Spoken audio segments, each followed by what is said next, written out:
Welcome. This is Megan Mitchell with Agents of Change Social Work Test Prep. And today I am going to give you our top 10 tips to pass your ASWB exam.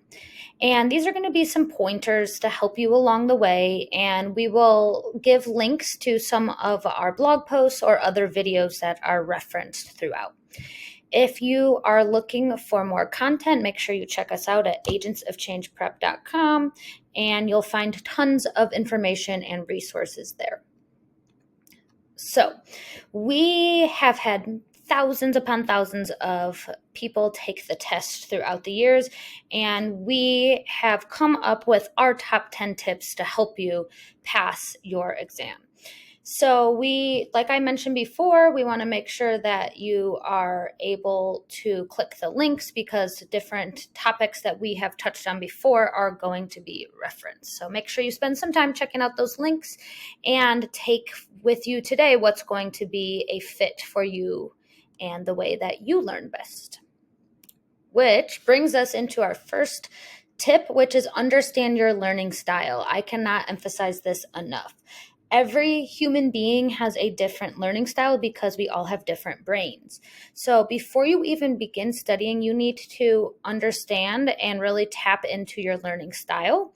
There are many, many different kinds. There's visual, auditory, reading, kinesthetic learners, multimodal. So just make sure that you know how you learn best. And when you tap into how you learn best, you're going to be able to maximize your performance.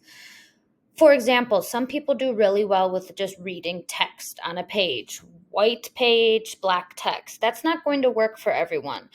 Some people find that to be very overwhelming or unstimulating. So they might be someone that's more of a visual learner and they need color coordinated study materials.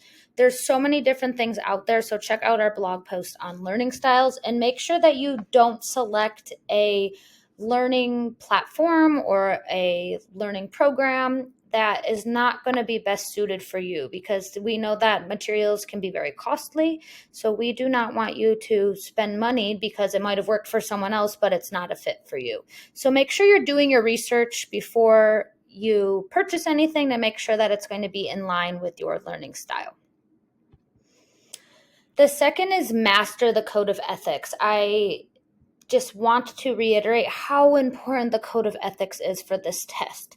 It shows up as about a quarter of the content that you're going to see, but really we know we cannot function or do our job duties as a social worker without adhering to the code of ethics. And this is going to be for all levels of the exam. So this is going to be the bachelor's, the master's, and the clinical level exams. You need to know the code of ethics. So I suggest you read it through in its entirety one time before you even really dive in to your studying. So right at the very beginning of your studying. And then I also encourage you to dive in and do a deep dive one time all the way through at the end of your studying. You want it fresh in your head as you are preparing for this exam, but you really have to have a solid knowledge, and you really want the code of ethics to come to life, because without being able to apply the information, it's just words on a page. You need to be able to know how to apply it in situations. How do you work through ethical dilemmas? And of course, we always want to make sure that the best interests of our clients are first and foremost. This is huge. Our third tip is learn how to break down questions. And many, many, many people struggle with this because they might have a very strong content knowledge. They feel that they know all of the factual information, but that's not going to be enough for this exam. You need to have some sort of strategy to be able to take the question, pull out key details, and synthesize that information and piece it together.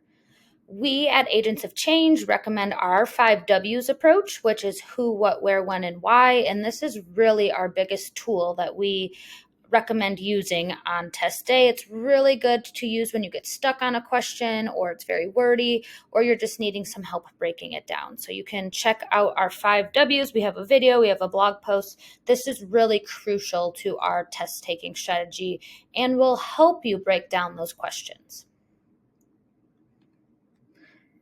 Our fourth tip is to take the ASWB and other practice exams. practice makes progress. So the more practice questions that you're able to work through, the better able you're going to judge your progress towards your goals. You're not going to know how you're doing if you don't have any benchmark. So we suggest 100% to take the ASWB practice exam because that is put out by the ASWB. It will allow you to get very familiar with the software that will be being used. And we also recommend that you're doing multiple practice exams throughout.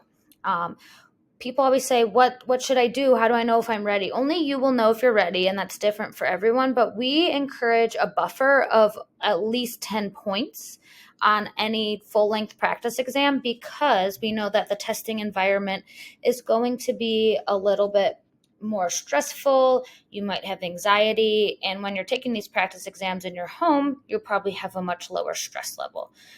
If you are looking for practice questions, we have 2 full-length practice exams offered. One is included in our package, and we have an additional one that you can purchase as well. So those are good places to get some practice in as well.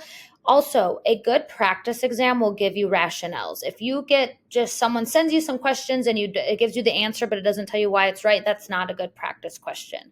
So make sure that you are really picking materials that are solid questions that are going to help you.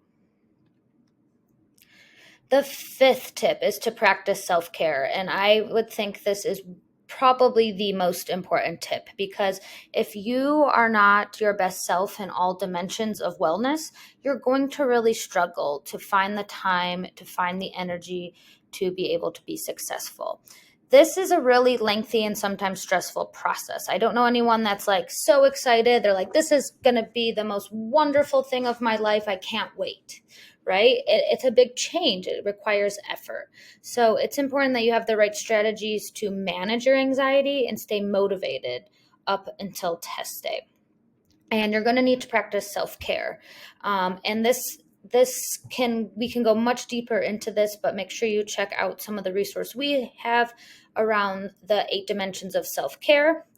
And it's just important to note that if you're not in a good mental and physical place, if you are overwhelmed, if you're tired, if you're working 3 jobs, if you barely have time to sleep or eat properly, you're probably not going to be able to perform at your full potential. So you got to think of how charged is your battery. You want your battery to be as close to 100% on test day so that you can be your best self. And I often tell people this can be really hard to admit to ourselves that maybe we're not in the best place to be able to sit for the exam. So you want to make sure that you are practicing self-care leading up to test day and in the studying process.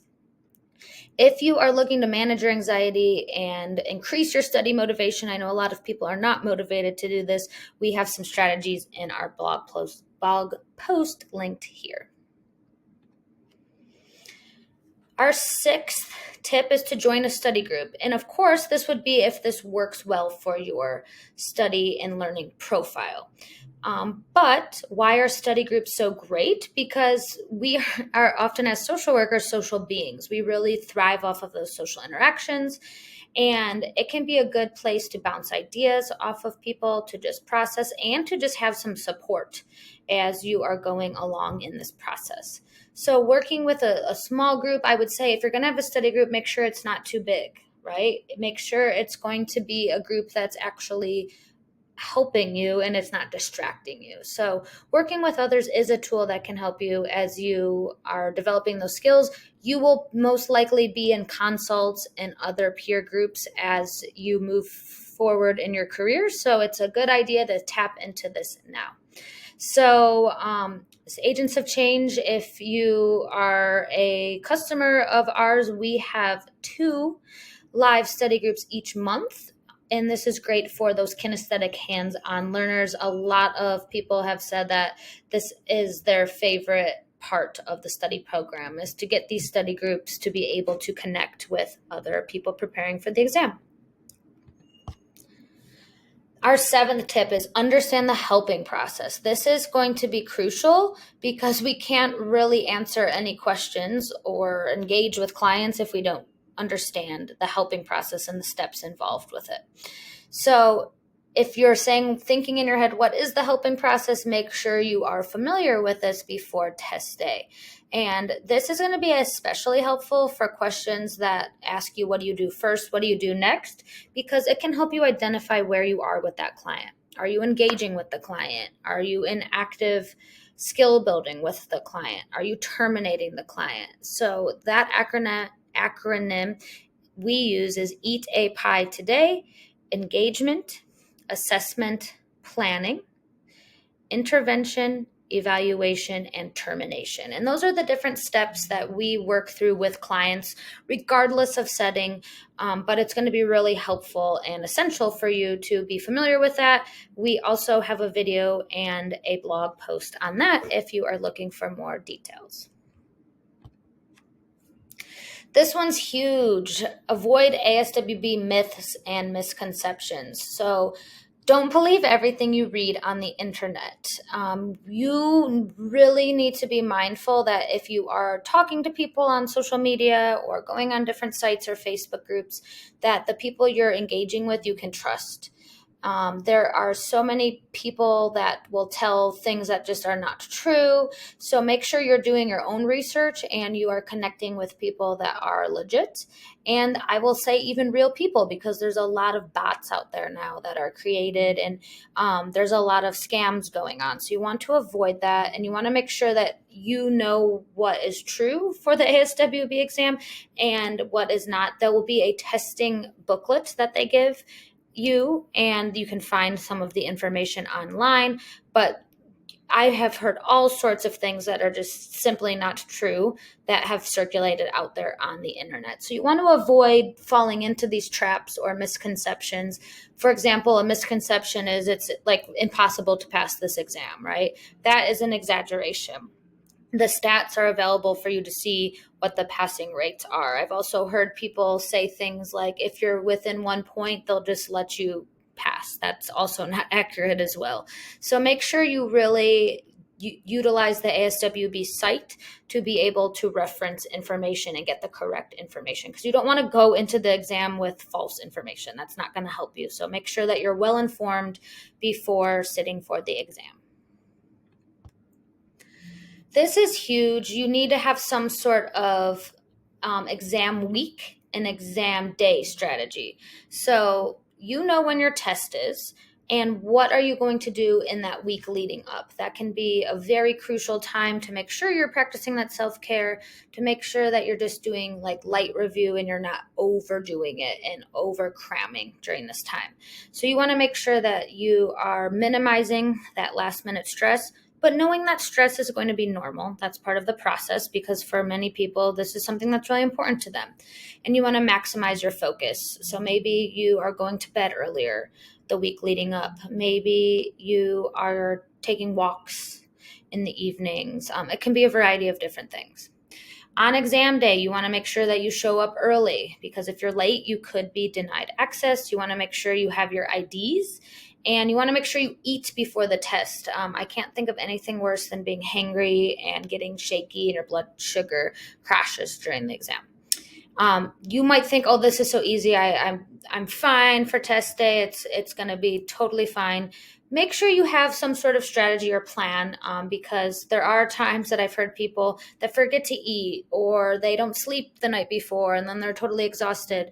So make sure that you have some sort of strategy or plan leading up to your test day. Our last tip is to ensure that you're ready to take the exam. And you want to ask yourself, am I ready to take the exam? No one can answer that question for you. So people will email me and say, do you think I'm ready? And I say that, I can't determine that. Only you will know if you're ready. And how do you determine if you're ready? Do you feel confident, right? If you go into this thinking I'm going to completely fail it, you got to switch your mindset. So you might be ready content-wise, but you might not be ready with your mindset. So you want to make sure that you're in a good mindset, you feel confident, you feel ready to do your best on test day. Also, a good indicator are going to be those practice exams, how comfortable you feel breaking down questions. It's a holistic question that you want to ask yourself. Am I able to confidently go in and do my best. We have a pre-test checklist that could be helpful if you are wondering, did I do all the things that I need to do? You don't want to miss any key content areas. You want to make sure that you are your best self, making sure you're sleeping, eating properly. So that's really a self-reflection question. Am I ready to take the exam? And you will know if you are ready. And there's nothing wrong with feeling that you're not ready, but don't let fear be the blocker, right? A lot of people will say, I'm not ready, I'm not ready. And then my question to them is, will you ever be ready, right? You do not have to get 100% on this exam. So if you are someone that leans on the perfectionist side and you're thinking, well, I'm not scoring like perfectly, that's okay, right? You just need to ask yourself, if I am ready, here's the tools that I have. If I'm not ready, what do I need to be prepared? If you are looking for more content, like I mentioned previously, make sure you check us out. You can always contact us with any questions at agentsofchangeprep@gmail.com, and we'll be happy to assist you and hopefully point you in the right direction. And as always, we want to thank you for tuning in. Make sure that you subscribe to our channel on YouTube or our podcast on whatever platform you're listening on. And remember, you got this. This is a tough process, but you can do it. And if you are struggling to find the motivation, this is your words of encouragement that you have to put yourself out there in order to see success. So thank you for tuning in and best wishes.